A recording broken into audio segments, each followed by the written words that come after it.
I think the third season is going to be, again, just like the first and second season were to each other, completely different.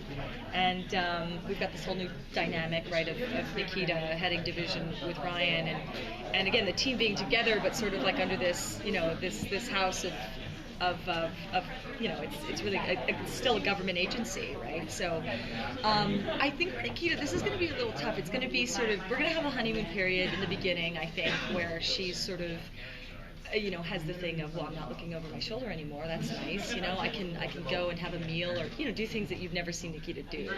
But then at the same time, I think shortly into the series, I think she's going to be a little bit like, she's kind of got a boss now.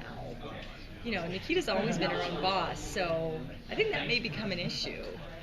She's still got people to answer to now, and she, how she does things her own way. So I don't know if that's going to be total.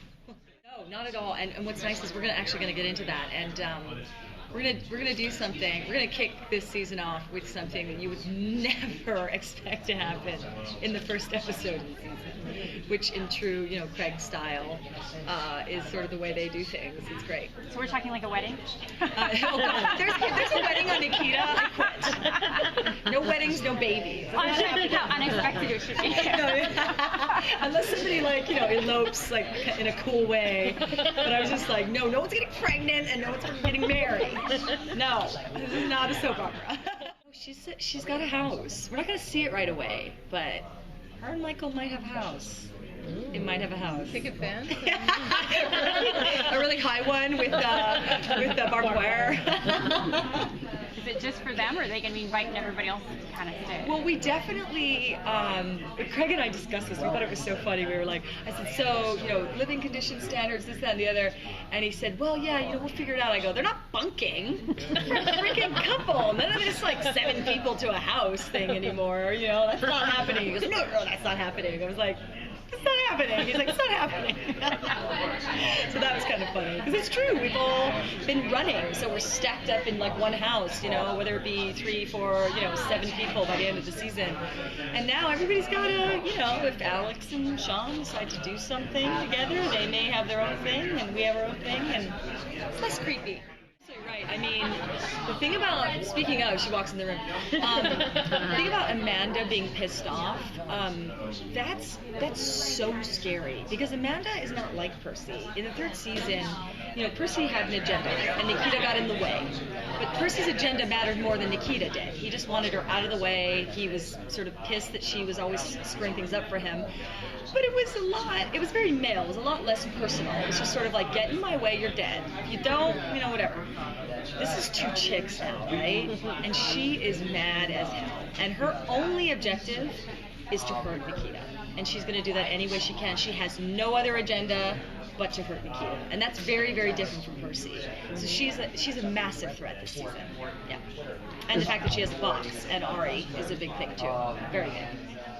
Well, because Ryan Fletcher is now heading Division, this is somebody that she obviously has a great friendship with and she respects, but he's also very square. So I foresee a little bit of this, just because she's just so used to doing things her own way, and I think it's going to be a little hard for her to take direction from someone, or for somebody to say to her, well, that's not the way we do things. This is the way we do things because I have to report back to the government. And Nikita's like, so, it's sort of that thing, yeah. And so now it's a different dynamic because they really are working together, and he really is answering to the government. And there's something actually in season 3 that Ryan's holding back from Nikita that we'll find out during the season that is legitimately why he has to worry about the way she does things. Yeah, and she's so reckless that she's not going to listen to him.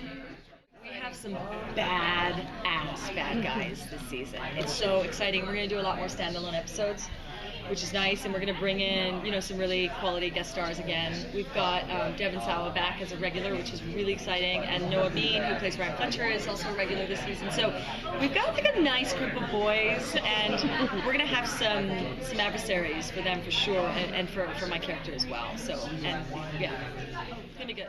I know a lot.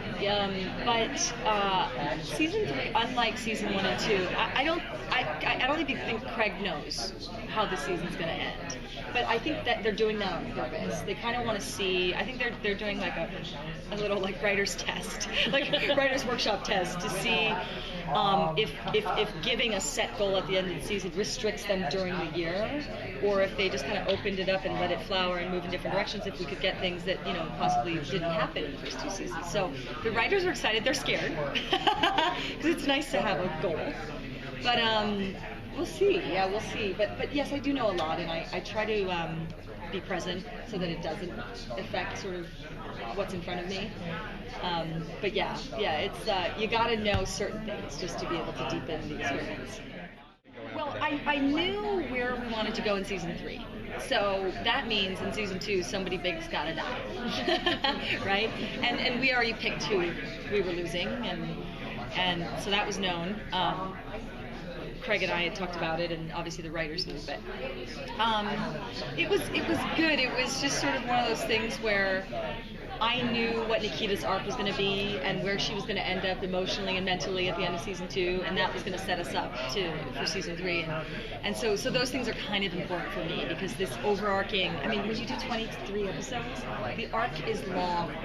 Arcs are supposed to do this. Ours do, sort of this, and it's hard to keep going at that level if I don't have my convictions in order. Is. See, what's exciting about the wardrobe this year is that Nikita gets to wear everything now. She's on missions, but she's also in division, so she's, corporate as well sometimes. But then we get to see her own, maybe because now she gets to choose. She gets to go, I'll wear that jean and that T-shirt today. You know what I mean?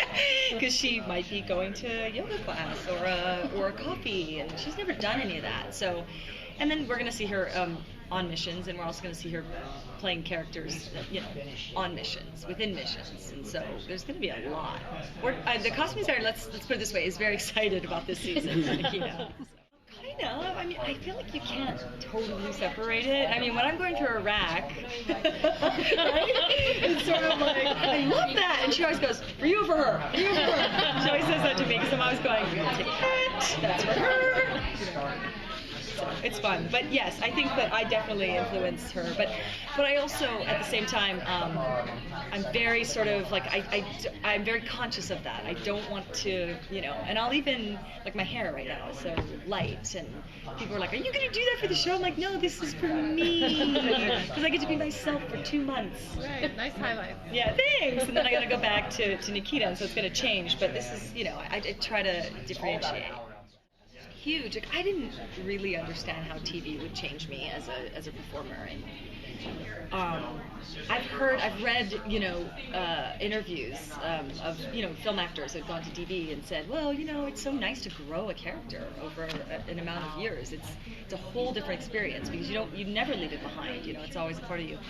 And it sounded all, good, but when you're actually doing it, it is exactly that. It's sort of this long-term relationship you're in with another person that you're creating, and it's this bizarre, very sort of fulfilling thing that you don't get from movies. I mean, obviously you get something else from movies, but yeah, I do love it. I do learn from her. She's incredibly patient, which I sort of admire. I mean, I love that there are things where she'll respond to a situation, and I'll think, I'd be pissed off by now. I would have probably said something by now, but Nikita lives in this place of sort of guilt/compassion, and I think that she always puts other people first, and I do love that about her. And it's not just about putting herself first to better the situation or make it feel good. I mean, she genuinely cares about people and herself, and how can you not admire that? That's a good trait. Totally what saved the show.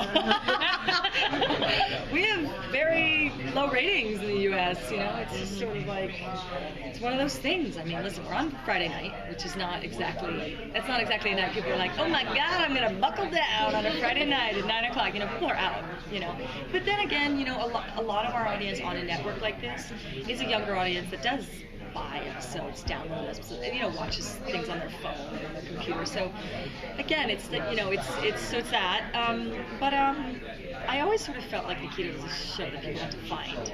And because we're not a show that's typical for this network, I didn't think it was going to happen right away, that people were like, I'm tuning into the CW as a 45-year-old man. That doesn't happen overnight. It just doesn't happen. Even though the show warrants that. But it's, you've got this wall because it is marketed to younger women. And, but yes, I do, you're absolutely right. I believe that. I absolutely believe that. And I'm really appreciative of the international community for saving our ass. It's kind of great.